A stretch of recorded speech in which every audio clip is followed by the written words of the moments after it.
Emmett, every time.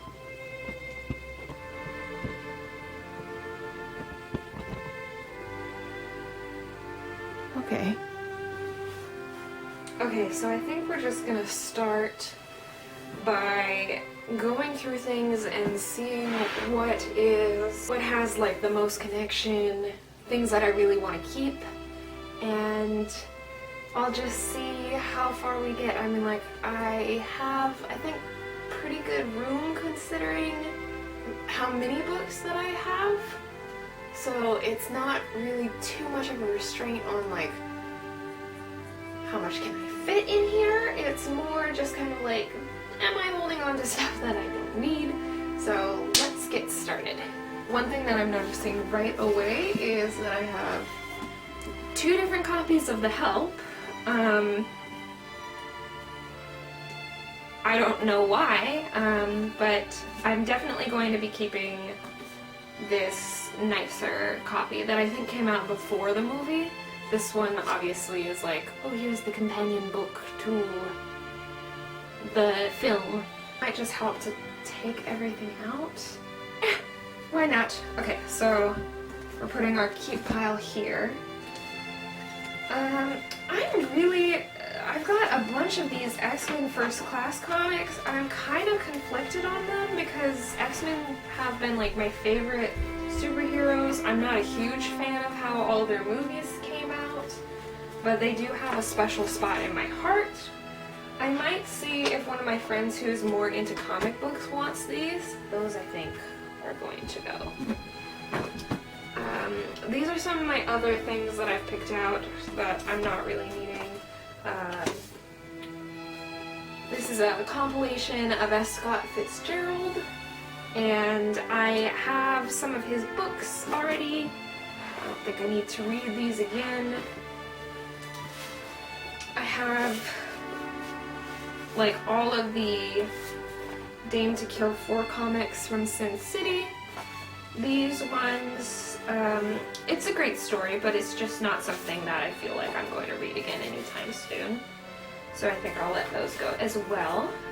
I really want to keep these. These are my, my Mad Max Fury Road comics. I have all 4 of the ones that came out when they put out the movie. And I'm definitely going to keep those because just seeing them gets me like really excited to read them again. So we're doing pretty good so far. We have more in the go than the keep pile. So that I think is a good start. This was a really cute book. And I've read it once. I tried to get through it a second time and I just couldn't. Like, it didn't hold my attention as much the second time. And you know, I think that's okay. I mean, like, you do grow. This is a YA book, and there's nothing wrong with that. I personally haven't found a lot of YA books that appeal to me, being a 26-year-old woman. I know there are a lot of people my age who really do like them, but it didn't really, like if I pick up something and then I don't want to read it again, like it just doesn't feel good. So I'm not gonna keep Alex and Eliza, although I do think a lot of people would like this, so I am hoping somebody picks it up and has a lovely time with it. It's not me right now. Well, I love Jane Austen, and I have a couple of different Jane Austen, like, retellings of books. I was not gonna keep this one, but as I'm thinking about it, I actually really did enjoy it. So I think this one, it's called a Pride and Prejudice remix, and it's a really cool story. It's like Elizabeth's name is Zuri. They're teenagers. She lives in Brooklyn. Darcy he's still named Darcy, and he moved in across the street of this like little mega mansion that his fam bam owns. If they were living in a modern world and they were younger. But yeah, this was good. This one I think is a keep. American Gods. Okay, we're keeping that. Same thing, Good Omens. Read this last year. Loved it. Loved it. Pet Cemetery. I actually have not read this yet, but I really want to. It's high on my list, so I think this is staying in the house.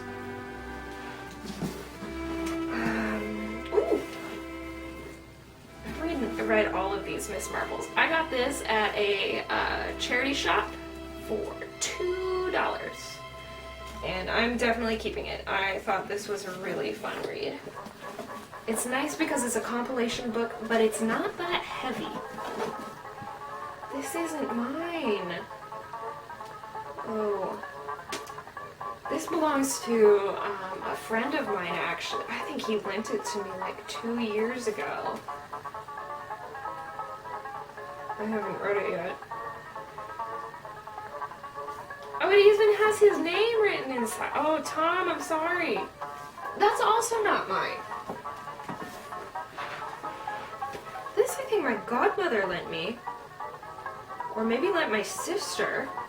We're creating a separate pile for books that do not belong to me and need to go back to the person they belong to.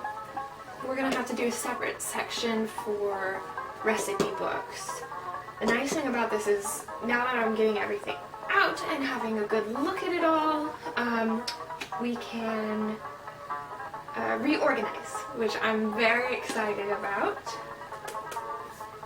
Keeping this. This is a Victorian flower dictionary. It is my aesthetic to a T.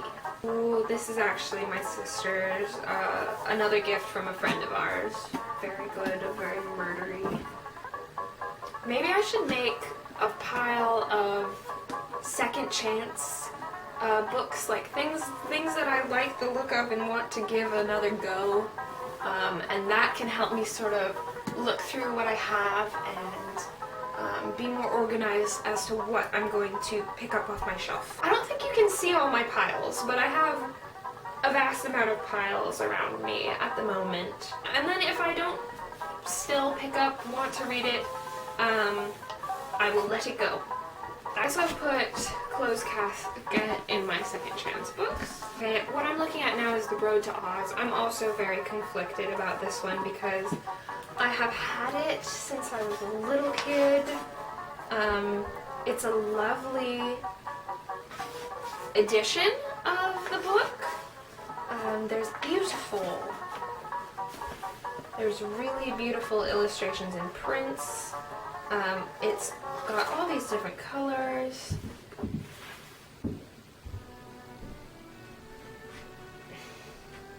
I haven't read it in a long time, but this is one of those things that if I let it go, I think I wouldn't be too happy in the future. Does anyone else use this as their Bible?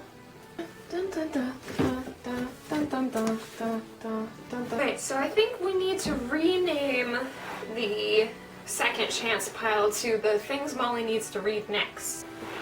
I filmed a lot of this without realizing you could not see my head. I'm really excited to read this. I have not read this yet. It's called The Six Wives of Henry VIII by Antonia Fraser. It's a nice hard copy. My sister has a copy of this book too, but a different edition. So this is a keep. This is also going to go in my to be read soon, to be read next shelf pile. Anybody watch Ask a Mortician? She is one of my favorite YouTube channels, and this is her latest book. That's a keep. Definite keep.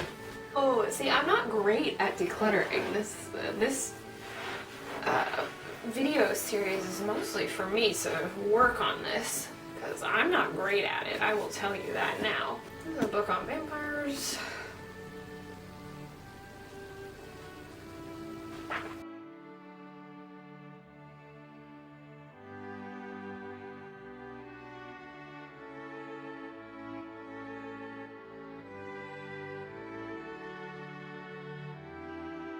I'm really excited. I've got 2 of my recipe books that I want to try sort of at the front so I can just see them easily, as well as this lovely book that my mom gave me. There's so much room like in here. Like I'll be able to get any new books that I might get as presents or other things like that in here, and that's really encouraging. And we had one full empty shelf that I'm now putting some of my sewing materials on. So I've got my sewing machine here and my thread, as well as a bag of scrap fabric behind it. And I am just so excited because I used to just sort of put the sewing machine in a corner, and now it has a little home. So I'm really happy with how this decluttering came out.